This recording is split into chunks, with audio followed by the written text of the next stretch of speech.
Welcome to USA Global TV and Radio, where our mission is to provide education, entertainment, hope, and inspiration. USA Global TV and Radio connects you with experts and audiences all around the world every single day to help you succeed in business and to live a richer life. Visit us at usaglobaltv.com to learn about career and life-changing training and mentoring programs like the Listening Mentor. Subscribe to our newsletter to stay informed about our special programs and offers. Discover how you can become a guest on one of our shows or a host or producer of a USA Global TV and Radio show of your very own. That's USA Global TV and Radio, where the doctor is always in.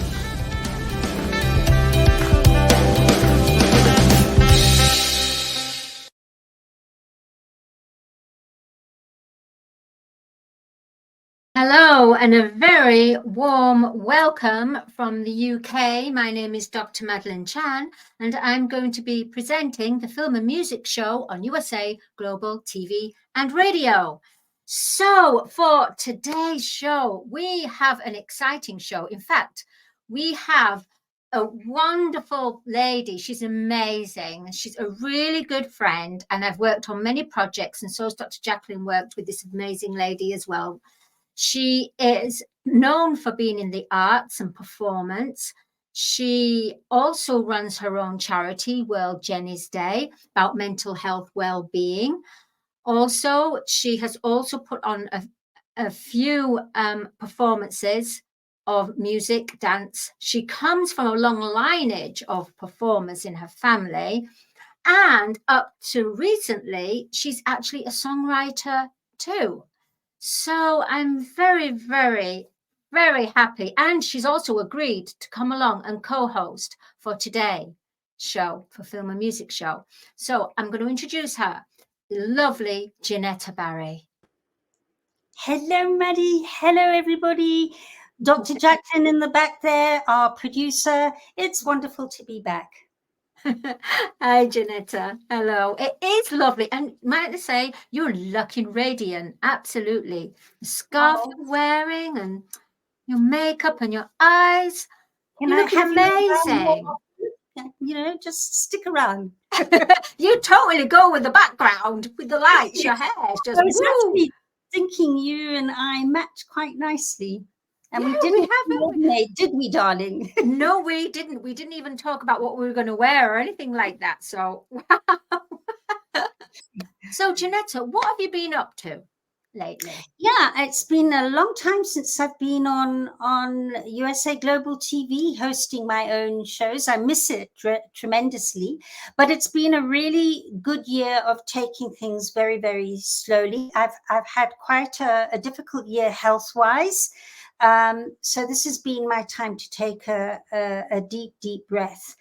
And so what we're doing is we're reevaluating World Jenny's Day so that it can become even more powerful and effective. And in the meantime, promoting things like what we are tonight, which is something very close and dear to my heart.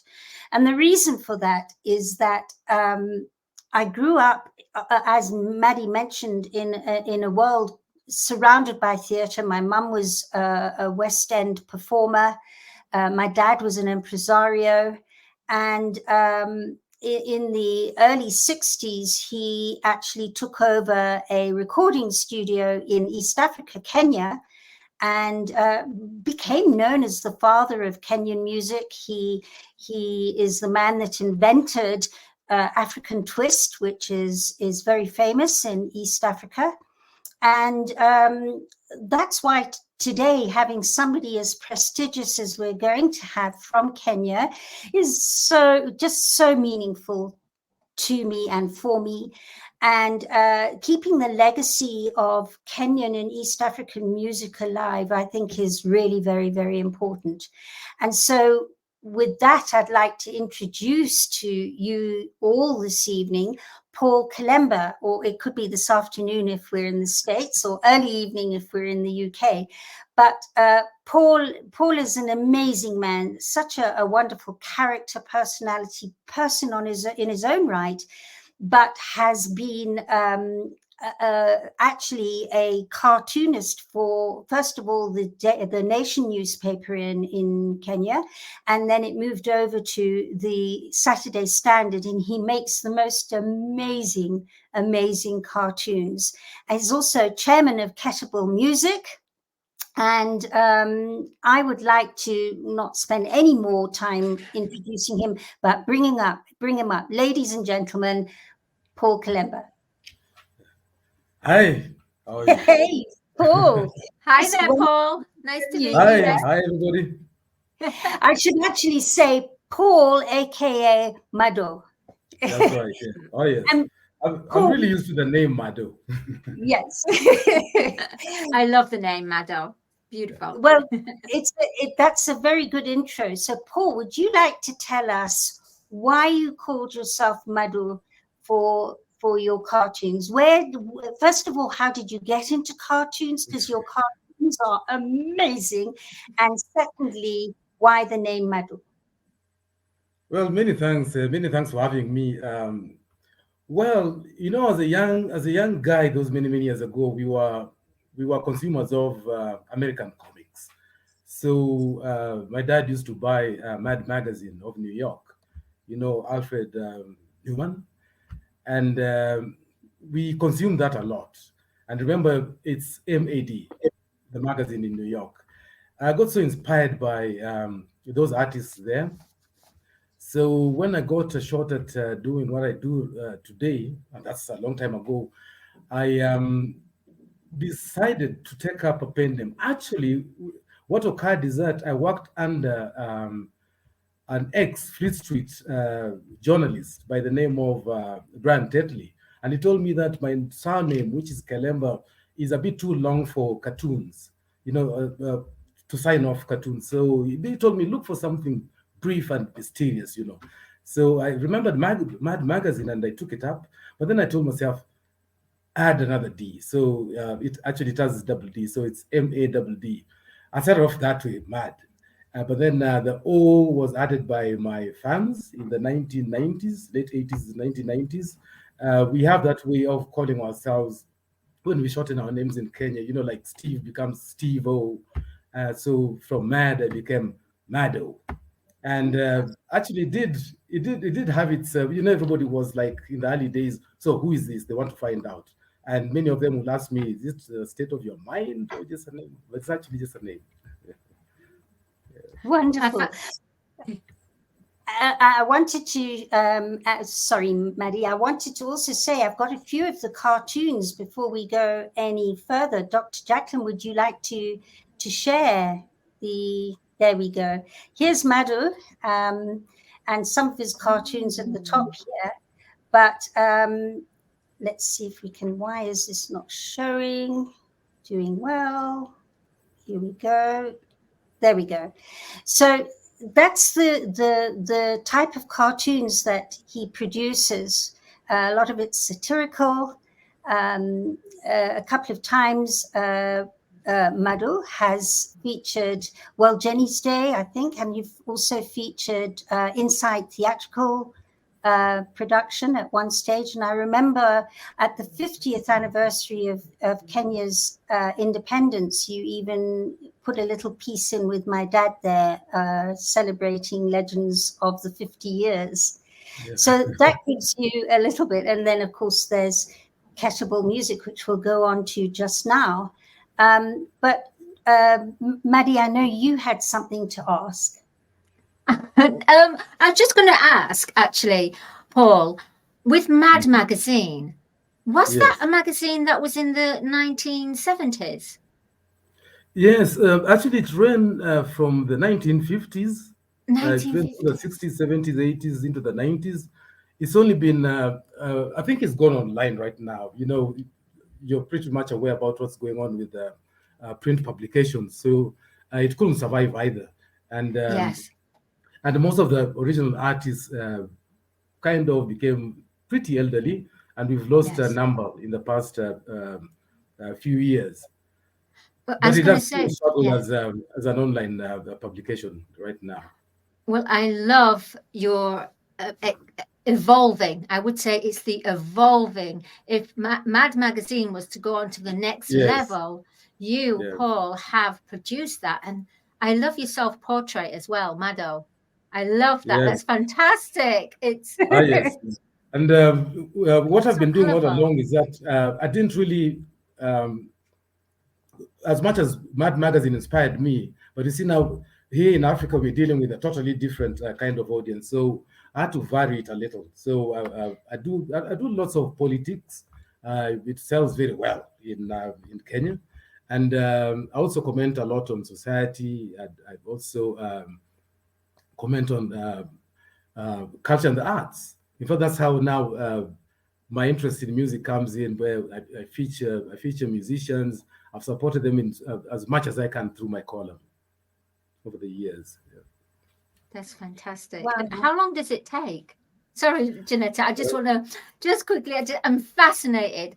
How long does it take from a clean canvas to... It's pretty labor intensive because an artist like myself, I have to, interact with so many people.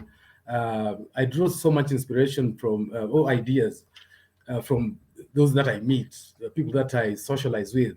And also I do lots of research, because there's also some technical stuff that I slip in once in a while, space travel, aviation, submarines and all that. And also obviously politics. I really need to, one in this kind of a job, you actually become a political analyst at the end of the day. It's only that I don't write my stuff down, I do it visually. So there's lots of analysis that I do. And if I dare say some little predictions, when you look at the trend of politics in such a country such as ours, and our politics are really, really hot, and so putting all that together takes me at least a minimum of 3 days. Remember, this is a weekly and it's composite, so the little bits of stuff all over, the politics in one corner, arts in one corner, and so on. It will. Putting up the ideas will take me even longer than that, because I'm always scribbling. I'm always putting down notes and so on what to do. Then I have to go through them, sort stuff out. So what am I going to use this week? And half of it, actually, half the page is a full page. Half of it has to be topical. So politics is topical. When it comes to the other bits, the other entries that I do, not so much topical, but something at least very current as it is. If I'm talking about theater or talking about music, but politics, have to do it, and it has to be that week. And my editors want me to submit my stuff on Thursday night for a Saturday publication, which is a little tricky because there are times that things change, and things are changing so rapidly these days, because of social media. So I've managed to convince them that to file on Friday afternoons, when I'm sure that the political guns have gone still or something like that. But if something happens, towards the evening, then I kind of miss it out. But it does take 3 days. As I say, it's pretty involving because I'm an old school artist, so I don't use the tablet like my younger colleagues. I'm still pen and paper. And Wow. yeah, oh yes, pen and paper. But I do scan that. I scan my artwork into the system, and then use now the software that is available, to color. I've introduced color into my caricatures, and also do the texts. And today we've got lots of cartoon-friendly text. So I'm not talking about Times Roman. I'm talking about stuff that is easy and goes very well with cartoons. So it takes quite a while. In fact, let's put it at 4 days every week. Wow. So it's kind of like a full-time job. That's right. And then on top of it, you've got kettlebell music. Now, I've never asked you this. What got you into music? Were you a band member and then you progressed into kettlebell music, becoming chairman? How did that happen? Wow. Okay, it's a long story, but let me make it as short as I can. When I was uh, when I was 10 years old, I thought that I was going to become a musician. When I turned 11, I told myself, no, I can't make it. You really need quite one huge uh, brain, that brain capacity to remember all the lyrics, remember what you're playing and all that. But I did start off by doing some little guitar and piano. Told myself, okay, I'm not good. I don't think this is really the direction. So I went into doing cartoons instead. But I never ran away from music as such. So I've always been hanging around musicians ever since I was a kid. Really, they just amaze me. How somebody can sing 10 songs. Remembering each and every word in the lyrics, and especially those who can play a piece of instrument and sing as well. And also those who are very good at writing and arranging their own music. So this has really worked with so many of them. I've actually supported several bands as it is over time, pretty much in a small way, but it does help as it is. I've been very close to a group called the Mushrooms, who lost their leader just the other day, name of Teddy Kalanda. Uh, it's a group made up of siblings, and I've known this group ever since the late 1970s. So this is actually one of the longest running groups in this country, having been established way back in 1972. They also the guys who've been doing some funky stuff. The guys who do rumba music, and there's more the more traditional styles like benga music. I follow them all. In Kenya, you really have to. You can't really afford just to be in one line. I'm a jazz enthusiast, really, but uh, in a country such as ours, you will leave this establishment, go to another one, and they're playing entirely different music. So you really want to be flexible and so on, and that's what I find myself as. Um, I've also I've advertised for these people their gigs, uh, helped them buy equipment and so on.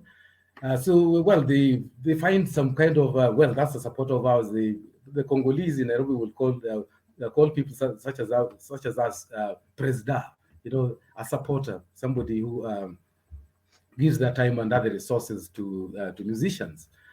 Um, because of my interest, a friend of mine, long-lasting friend, and his name is Tabo Susa, is the founder of Ketable Music.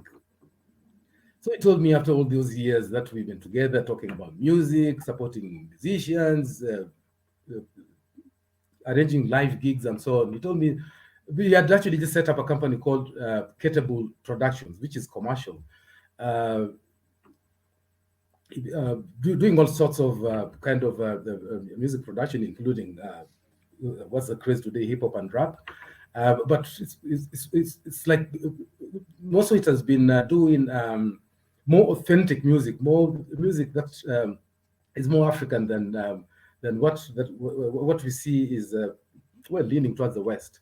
So he told me you were setting up a non-for-profit outfit called Ketable Music. So he invited me on the board, and that's where I'm now chairman. We've done plenty over the past 11 years. Ketable Music basically goes out, researches, documents, and archives various music styles. Our goal is to not let our own African music roots disappear, because now we've been overwhelmed so much with stuff from the West. There's so much of that. And sometimes I say that we've actually kind of lost, in quotes, I hope I'll be forgiven, lost a generation as it is, because now all young folks here are doing hip hop and rap and some associated styles to that. And yes. Oh, yeah. Sorry, Paul. I was just going to say, it's just come to my mind now. In the UK, we have what you call Strictly Dancing. And Strictly Dancing of all different types of music, rumba, the waltz, boogie woogie type of thing.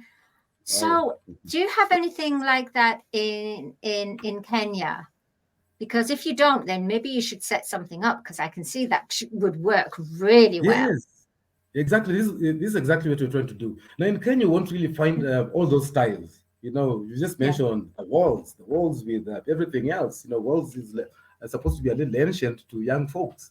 But if it comes under one house, then this is absolutely brilliant.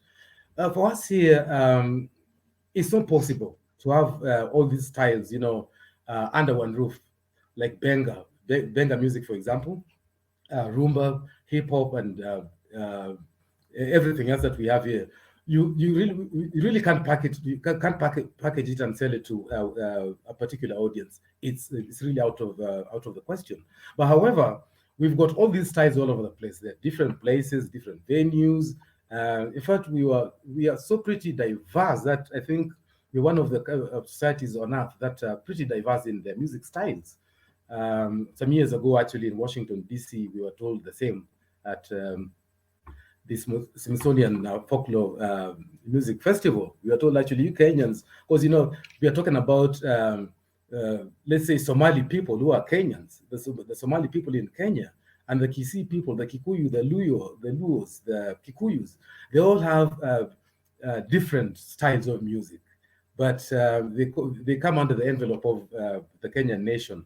It's only that I emphasize again that you really won't find them in one house as such. No. Paul, Thank you I for know answering that. I would like to take this, what you're saying, as a good opportunity to move over to the theatrical production that you're all spearheading at Kettlebell Music. And you were telling me the other day that the French and German embassy are sponsoring it, which is really amazing.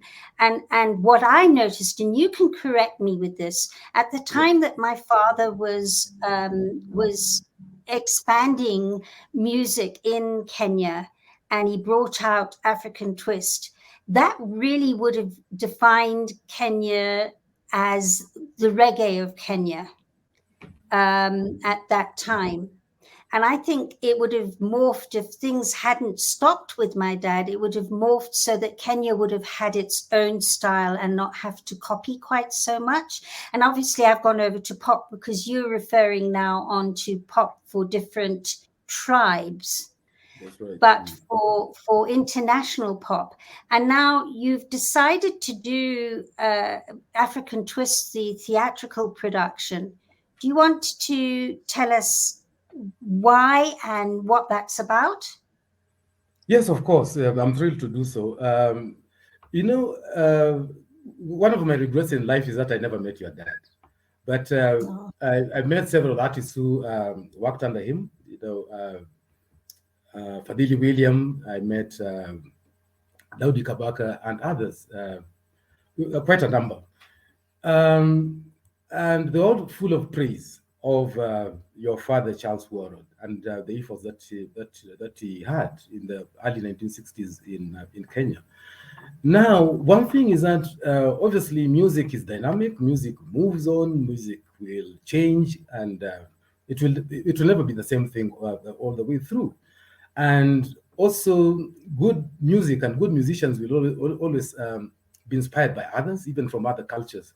They will borrow, so to speak. They will maybe turn whatever they've borrowed into their own, and this is exactly what happened in the early 1960s, late 50s, early 60s in Kenya, because we didn't really have a definite or a distinct nationwide music style as such. We've always had our traditional styles, which are pretty rich, by the way. So when your dad took over, I think the company was called East African Records, just at the start of the 1960s, he looked at what we had, because they were actually great musicians already around there. People playing guitar. The guitars had been introduced to us after the Second World War, electric guitars, that is, but we've always had stringed equipment, of course. Fundi Konde, who's a pioneer in Kenyan music, came all the way from Burma from the Second World War with an electric guitar, and that one just wowed people. It was different and so on. So people like your dad actually found this different, and we saw that talent in them, and assembled quite a formidable team locally, and also invited two Zambians who were in Nairobi. I think he had met them in his time in South Africa. This is Nashel Pichen and Peter Sosi. I think they met in South Africa, and these two men had taken some styles from their own backgrounds in Zambia, along with the Kwela music of South Africa. When they gelled this, Mr. Warrod, your dad, he saw the future of African music. So in Nairobi, this was fused with what people like Daudi Kabaka already had. And that's how now we came out with the African twist. And remember, obviously, twist being something that is attributed to, what's his name, the American twist great, Chubby Checker. Chubby Checker, yes. Yes, Chubby Checker is actually who kind of popularized the twist music and twist style. Now that is actually what we also took here. So you can see the various elements. There's Kwela from South Africa. There's some Zambian traditional music styles. There are Kenyan, a host of Kenyan genres, because the musicians that your father put together were not necessarily from the same place. Fadhili William was all the way from southeast Kenya, amongst the Taita people. Daudi Kabaka was from the western side, amongst the Luya people, and yet these people came together. There are quite a number of others there. There was Juma Toto from the Luo people. There's quite a crowd of them. Now, these are the people who came up and gave us the African twist under the supervision of your dad. It wasn't really, Chubby Checker's kind of twist. It had been borrowed and we ran away with it. Chubby Checker was... tell you, Dad, I'm interrupting you because obviously most of our audience, apart from the ones watching from Kenya tonight, don't know what African twist is. And Dad always said, he went, okay, there's Chubby Checkers and that. How can we make it different and more African? So he did the twist on the offbeat. And so Dad said, let's try it on the offbeat. And this was pre-reggae. In fact, Dad always used to say, I wonder if Jamaica actually listened to us first. He often used to say that to me. You're actually very right, yeah. Yeah. You're very right, because at that time, in the early 60s, we didn't have the reggae that we have today. It was actually ska. This was very dry, very traditional, it was just taking shape. I think there's a lady somewhere who's credited with early forms of ska, My Boy Lollipop kind of stuff. Yeah. So we didn't really have the Bob Marley kind of, the roots reggae that came. And you're very right, Jenetta. The sound that your dad put together had some kind of, okay, let me just call it a riff of some sort, a repeated kind of riff of that would precede today's reggae. But yes, it wasn't really reggae as such, and I'm happy for you to tell us that ours was some little offbeat kind of twist. Yes, it was. The Chubby Checker, I have a thrill on Blueberry Hill, and the rest.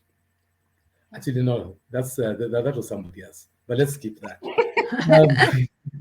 Was that Hank Williams? Blueberry Hill? Blueberry Hill. Domino. Yeah. I was Yeah. thinking, I don't remember doing a twist to that, Chubby Checker. Yes. Yeah, Come on, baby, let's do the twist. But offbeat, how would that sound like, Paul? How would that sound? You see, what Charles Warrod now introduced to us was, let's say, a song will go, Harambe, Harambe, Tuimbe, Pamoja. Yeah, Harambe. More. Let's hear more. And the song is called Harambe, Harambe. It means pulling together. If you manage to get it from online somewhere, the song is available. You shall note that the bass line was absolutely rock. And rock and twist are not far apart. They're really... Oops. We've Yeah, lost we him. seem to have lost him. Okay, so I'm interested Paul, about that offbeat. yeah, I can't get it's really it's you're twisting and it's going, it's on the offbeat, and Dad did it on purpose to make it entirely unique to East Africa. And when reggae started coming out, and Bob Marley and all of them, Peter Sotsi or whatever his name was, Tosh, Peter Tosh. Peter Tosh. We had the Peter Sotsi, they had the Peter Tosh. He used to say, this has followed us. And I'm almost certain, rather like the Tremolos took one of Dad's songs and used it in the UK and it was on the top charts. He went, I'm telling you, Bob Marley and co, listen to my dad's offbeat twist. So it's da da da da da da da da da da da da, and it's all on the offbeat, all of it. To give you an example of one of the songs, and one of the things that I wanted Paul to be able to talk about, and hope we'll be able to get him back for the last few minutes, is years ago when I came back from New York. I had this dream to set up a music museum, East African Music Museum. And that's when Paul and Kettlebell and all of us got together, and the funds just weren't there. And it's looking very promising that something will happen fairly soon. And they had said to me then they wanted to do a movie on my dad and the music that Equator, his label was Equator Records. Of all the music recorded ever in East Africa, you could always tell an Equator recording at its high quality of recording and content. And so they'd wanted to do this movie. And again, funds are a bit limited to do something so ambitious. And so Paul contacted me a couple of months ago and said, we're not doing that for now, but we're doing a theatrical production. And it's going to be staged in Nairobi, courtesy of the French and the German embassy, and at Alliance Française. And it's basically taking the personalities, the performing personalities of that era. So we're talking about the 60s and early 70s, in the time that Dad had his Equator record label here. And they're going to depict their lives, their stories, and some of them are incredibly unusual stories. And put Dad's music in between. But I believe Paul is back, and he's the one that's putting this together with others at Kettlebell Music. So Paul, welcome back. It sounds amazing. Yes, welcome back, Paul. Thank you. He's here somewhere. Okay, yes. Sorry, I have no idea what happened. Yes, you're back. Fabulous. Yeah. So Paul, mentioned Yes. about African Twist, the theatrical production. It's at Alliance Française, being backed by the two embassies. It's featuring artists from that time and their true stories, and putting Dad's music in between. Would you like to give a little bit more meat to that background story? Yes, sure. So Tabu and I sat down and told ourselves, we need to bring these memories alive. Allow me to mention that we've done quite a number of products. We have a number of products with packages. That's a video documentary, a narrative, and an audio, all packed together. And we also got a publication which is a 600-page book titled Shades of Benga, which looks at Kenyan music from 1946 to 2016. So we told ourselves, have we done enough? We don't feel so. So we want to bring it out alive, to recapture the moments of that era of the swinging 60s as that decade was known. And the best way to do that will be through a movie or a short television series.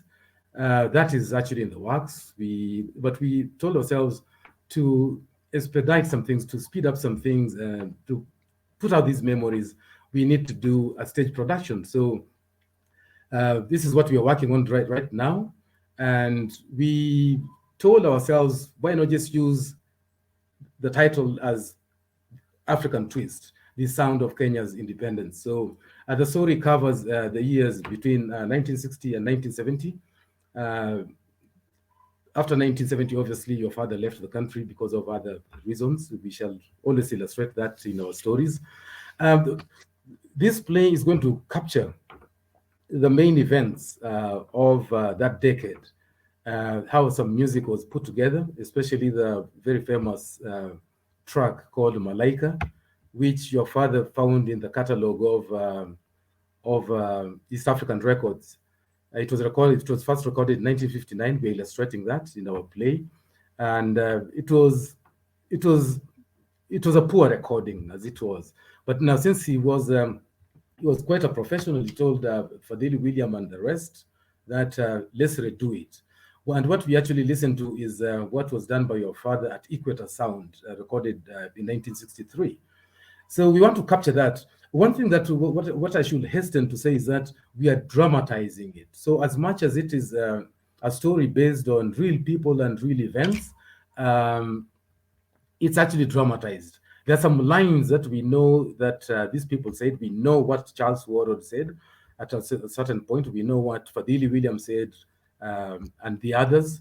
But we are dramatizing it so that it's appealing. And we actually want also to make connections, if I may just say this very quickly, we want to make connections with the future, with what's going on right now, to make, to excite young minds. It sounds absolutely fascinating, a wonderful movement there, Paul. And we will definitely have to invite you back over for part 2, along with Jenetta as well.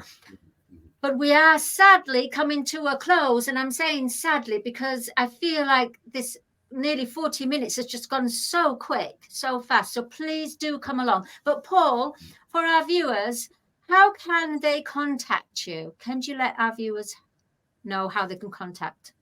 Sorry, there's a little bit of discussion. How can our viewers contact you? Okay, but I've got a small online presence.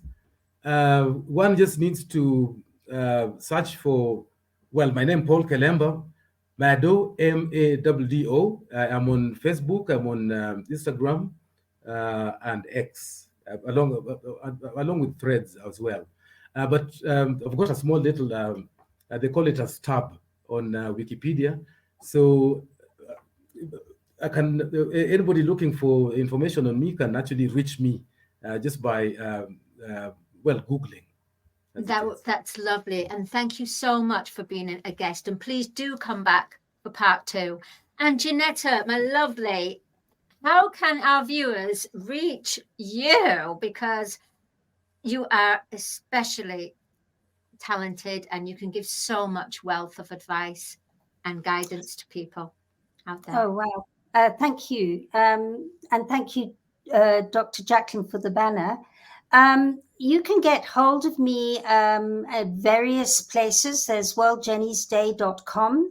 There's also the epiphanyprocess.com, if that's another way. And I am on Facebook as Jenetta Barry, so you can get hold of me there. And World Jenny's Day is on Facebook as well. So any of those areas, you can get hold of me quite easily, and I'm very happy to chat. Any matters to do with mental health or becoming skilled in thank you, Dr. Jacqueline. That's the epiphany process there. And that was born out of having lost a child to suicide and having to work through that loss myself. Actually gave me incredibly powerful tools to do the same for others. I'm just about to take on somebody who was attacked in Lebanon last week, and with an AK-47. So that has helped me to help so many people in distress, and the world Jenny's Day charity as well has helped people to start dealing with depression and suicide using theatre and the arts as a very powerful tool to normalize conversations around depression and suicide. And Maddie here is our co-executive producer of World Jenny's Day, and we're both trustees of the charity. So it's close to both our hearts, and it's what brought us together through Dr. Jacqueline. And yes, you can contact me at either of those websites. So thank you very much, Dr. Jacqueline, and thanks, Maddie. And thank you, Jenetta, and thank you, Paul Kelemba. And unfortunately, we've got to close the show now. I just want to say thank you to our sponsor, Audi K Barrier, in association. Oh my goodness, Dr. Jacqueline's brought me up. Okay, yep, you can see this is my website, Dr. Madalenechan, and you can see what I do. I'm a Soul Heart Awakener. I'm a novelist, children's novelist, singer-songwriter, artist. And yeah, please do contact me. That will be wonderful. My goodness, Dr. Jacqueline, you just put a surprise in there. As I was saying, our sponsor, thank you to our sponsor, Audi K Barrier, in association with Songs for You. And we will see you next week for the Film and Music Show, same time next week. But meantime, Jenetta and Paul, thank you so much. And please do come back for part 2. Thank you. Thank you, viewers. Thank you, Dr. Jacqueline. Thank you, USA Global TV and Radio. And from the UK and Kenya, we say, and America, we say good night.